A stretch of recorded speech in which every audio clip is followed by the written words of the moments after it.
Il y a une notion que j'aimerais aborder avec vous dans cette vidéo. J'ai eu la bonne compréhension récemment de la notion de perdu. Quand la Bible parle de perdu ou d'égaré, généralement on donne un mauvais sens et on interprète cela très mal.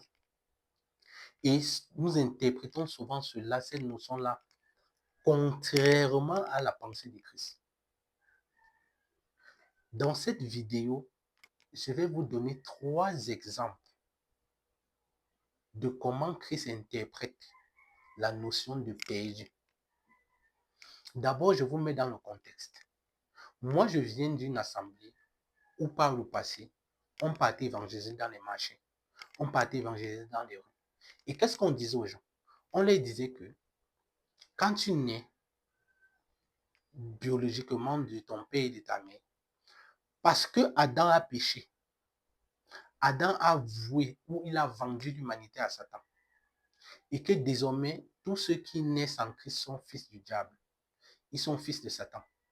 Il faut que tu grandisses et qu'à un certain stade de ta vie, tu prennes conscience et que tu décides par toi-même de donner ta vie à Jésus. Et ce n'est que quand tu donnes ta vie à Jésus que tu deviens automatiquement enfant de Dieu. Tous ceux qui ont cette compréhension-là et tous ceux qui avaient cette compréhension-là, vous pouvez venir témoigner dans les commentaires. Alors, quelle est la bonne compréhension concernant la notion de perdu ou d'égaré? Jésus-Christ va prendre lui-même 3 exemples dans la Bible. Le premier, c'est l'exemple de la personne qui a un berger qui avait 100 brebis et que l'une des brebis s'est égarée. Quand cette brebis s'égare, la Bible dit qu'il va laisser tous les 99 autres et il va aller chercher la brebis qui est égarée. Moi, j'ai des questions que je vais vous poser pour vous amener à réfléchir et pour vous amener à comprendre ce que je veux expliquer dans cette vidéo. La première des questions est de savoir, est-ce que le fait que le berger a perdu une brebis, est-ce que ça a forcément changé la nature de la brebis qui était perdue? Question. Est-ce que le fait que la brebis qui s'est égarée et qui est sortie hors du troupeau, est-ce que ça a rendu cette brebis maintenant chèvre? Ou bien ça a rendu cette brebis bouc? Ou ça a rendu cette brebis cheval? Ou bien ça a rendu cette brebis âne? Est-ce que la brebis est restée brebis même étant perdue? Ça, c'est la première des questions.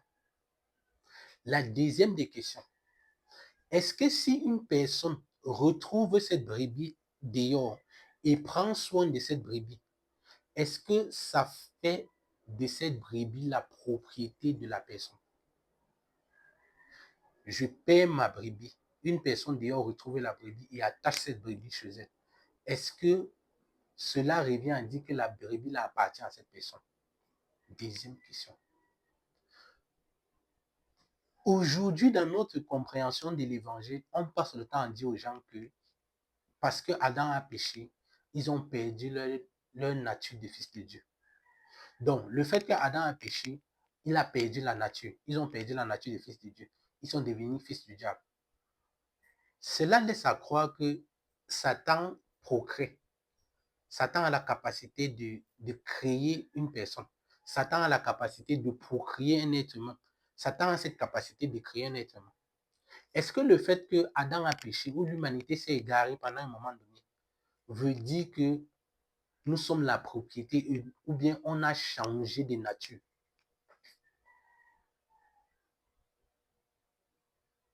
Alors, si la brebis qui s'est égarée n'a pas changé de nature, si la brebis qui s'est égarée, qui a été retrouvée par une autre personne, ne fait pas de cette personne le propriétaire de la brebis, pourquoi est-ce que vous continuez à dire aux gens qui sont égarés qu'ils ne sont pas enfants de Dieu? La deuxième des choses, Christ va prendre l'exemple de la femme qui avait 2 pièces d'argent. On va dire ça comme ça dans notre contexte d'aujourd'hui. Elle a perdu une pièce. Elle a fouillé toute la maison pour retrouver la pièce. est-ce que la pièce qui s'est perdue a perdu sa valeur? Est-ce que le fait de perdre une pièce veut dire que la pièce a perdu sa valeur? Pourquoi vous dites aux enfants de Dieu que Dieu a créé la créature de Dieu, qu'ils ont perdu leur valeur aux yeux de Dieu? Si je prends un billet de 10 000, je froisse et que je jette ça dehors, est-ce que les gens ne vont pas ramasser?